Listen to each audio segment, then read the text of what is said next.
Olá galera da terceira série, estamos aqui hoje para a nossa última aula discutindo as questões sociais, o eixo temático envolvendo as questões sociais. Nós estamos falando dessa temática desde o módulo 17, né? Nós falamos no módulo 17 de questões relacionadas à democracia e ações afirmativas e também a questão da mulher, o papel da mulher na sociedade ao longo da história. No módulo 18 discutimos questões relacionadas ao racismo, a questão racial, a questão da criança e do adolescente e a questão do idoso. E nessa última aula sobre esse módulo, sobre esse eixo temático, vamos falar sobre a questão da violência, ok? Analisando alguns conceitos da violência de maneira geral e no final nos debruçando brevemente sobre a questão da violência especificamente no Brasil, beleza? E a apostila de vocês começa com um box bem interessante, trazendo uma provocação sobre a questão da violência, e eu gostaria de ler para vocês, ok? Vamos lá. Você sabia que o Brasil é o 11º país mais violento do mundo? Isso mesmo. Uma pesquisa feita com 194 países concluiu que o Brasil tem a 7ª maior taxa de homicídios. Ficamos na frente de apenas de países como Honduras, El Salvador, Guatemala, Trindade e Tobago, Colômbia, Venezuela e Guadalupe. Para efeitos de comparação, em 2012 foi registrado um recorde no Brasil de 154 assassinatos por dia, o que equivale a mais de um assassinato a cada 10 minutos. Os dados acima geram não só uma sensação de medo, mas muitas vezes de impotência. Hoje, a violência é tanta que não está mais restrita aos grandes centros urbanos do país, alargando-se cada vez para cidades menores, ok? Então a apostila começa com essa pequena contextualização sobre a violência. E um questionamento interessante que a gente precisa fazer na discussão sobre a violência, não só no Brasil, mas de uma maneira geral, é a diferença dos conceitos de um ato de violência e de um estado de violência. Porque há uma diferenciação importante entre os dois. O que é um ato de violência, gente?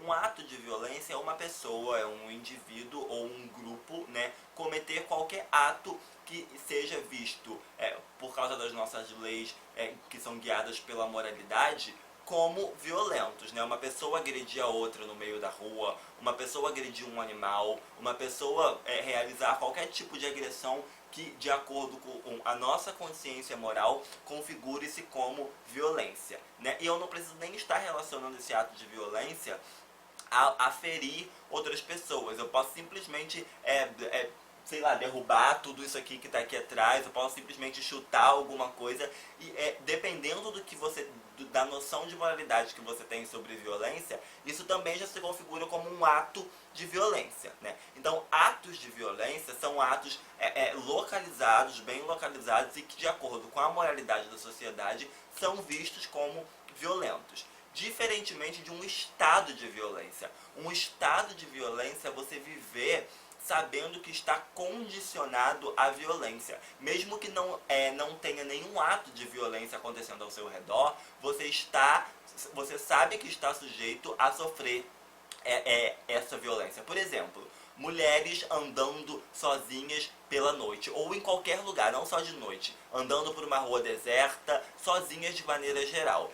Elas têm naturalizado na cabeça que a qualquer momento elas podem ser vítimas de assédio, assédio moral, assédio sexual. Por quê? Isso está naturalizado na sociedade. De fato, as mulheres estão sempre propensas a sofrer violência, principalmente quando estão sozinhas na rua. Então, essa é a diferença de ato para estado. Num estado de violência, a vítima, ela já sabe que a qualquer momento ela pode ser o alvo de um ato de violência. Então, é muito importante a gente diferenciar essa ideia de ato de violência e estado de violência. O ato é uma coisa localizada e que de fato acontece, e o estado de violência ele não precisa de fato acontecer, mas você só sabe que ele pode acontecer a qualquer momento, ok? E nós temos que também diferenciar alguns tipos de violência. Primeiro, a violência física, que talvez seja mais difundida, né? Que ela se manifesta quando há agressões ou violação do corpo físico da vítima.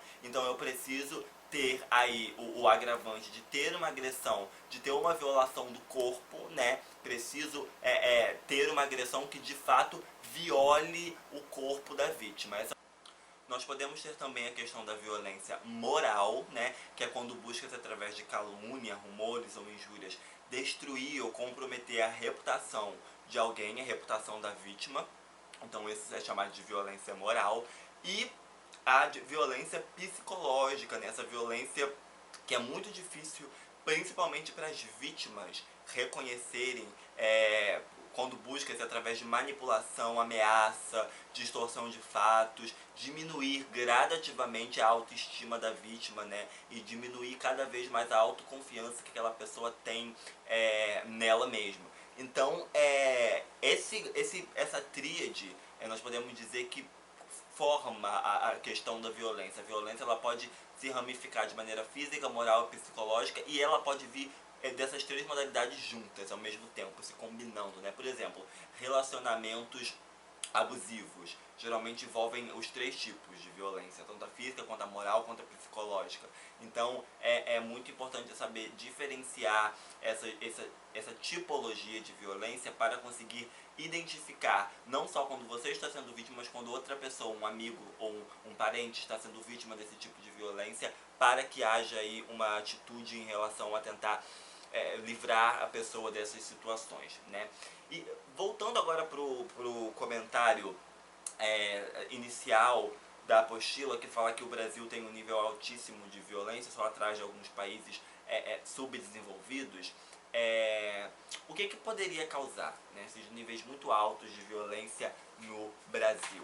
A gente já discutiu muito sobre a questão da desigualdade social no módulo 17, quando nós começamos a falar de democracia, né, nós discutimos questões relacionadas, índices relacionados à desigualdade social.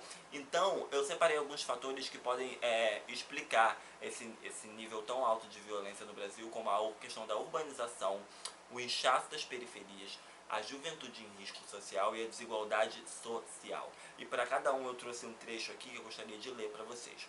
Primeiro, relacionado à urbanização. Olha só. A maioria dos países que apresentou longos períodos com crescimento da população urbana, superior a 2% ao ano, apresentou aumento da violência na América Latina, com exceção de Colômbia e Paraguai. Então, a não ser Colômbia e Paraguai, todos os países da América Latina que tiveram um crescimento urbano superior a 2% ao ano, apresentaram também um crescimento, junto com esse crescimento populacional e urbanizado, cresceu também a questão da violência nos centros urbanos, ok? Em relação ao inchaço das periferias, crescimento urbano rápido, que também está relacionado com a urbanização. O crescimento urbano rápido e desordenado, acelerado pela migração para as cidades, criou periferias pobres sem os serviços públicos adequados, que nós vimos no nosso módulo 17, como escolas e centros de lazer e cultura, o que gera criminalidade e as condições para a formação de quadrilhas que controlam o tráfico de drogas e armas. Então, obviamente, essa questão da desigualdade de acesso, né, principalmente das periferias, contribui para o crescimento do número de violência, dos índices de violência.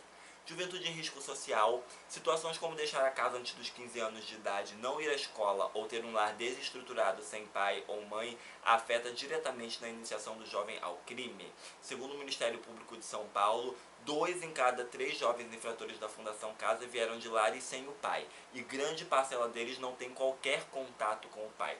Claro que nós não estamos criando aqui uma generalização, ok? Nós estamos falando de casos pontuais, de casos específicos, de pesquisas e de estudos, beleza? E temos também a questão da desigualdade social. Os estímulos ao consumo de bens e serviços, ou seja, tênis, celulares, outros produtos eletrônicos, associados ao baixo poder aquisitivo e à dificuldade de acesso aos estudos, e por consequência de ascender profissionalmente, constitui um convite para assaltos, roubos, furtos e tráfico de drogas. Tudo isso faz parte de uma pesquisa realizada pelo PNAD, e que mostra que esses indicadores de urbanização, inchaço das periferias, juventude em risco e desigualdade social podem contribuir para o aumento desses números de violência, não só no Brasil, né, mas são fatores que se explicam aí ao redor do mundo. Para fechar, é importante a gente pensar numa ideia, né, claro que diante de tudo isso que eu falei, a gente sabe que a melhor maneira de combater a violência é promover o acesso à educação e promover políticas públicas que melhorem a distribuição de renda, acesso à cultura e tudo mais. Mas há uma discussão também envolvendo a questão do policiamento preventivo, né? Que seria uma polícia que não buscaria trabalhar somente quando o crime aconteceu, mas seria uma polícia que impediria que os crimes ocorressem, né? Que houvesse ali um trabalho de base que conseguisse impedir que os crimes chegassem a acontecer para que os níveis de violência não subissem tanto, né? A ideia da polícia preventiva seria essa, de prever o crime, de conseguir impedir que esse crime aconteça e ao mesmo tempo aproximar-se geralmente da sociedade, né? O papel das tão famosas UPPs no Rio de Janeiro, as Universidades de Polícia Pacificadora, deveria ser este, né? Deveria ser o fato de adentrar as comunidades levando serviços básicos e levando um sistema de prevenção ao crime. Mas nós vimos ao longo dos anos, desde a implantação, que esse propósito não deu muito certo, né? Infelizmente. Okay? Então as questões relacionadas à violência são essas. É importante vocês manterem em mente a diferença entre ato e estado de violência, entre os diferentes tipos de violência, os fatores que causam esses níveis altos de violência e tentar pensar em estratégias para superar esses números tão trágicos, ok?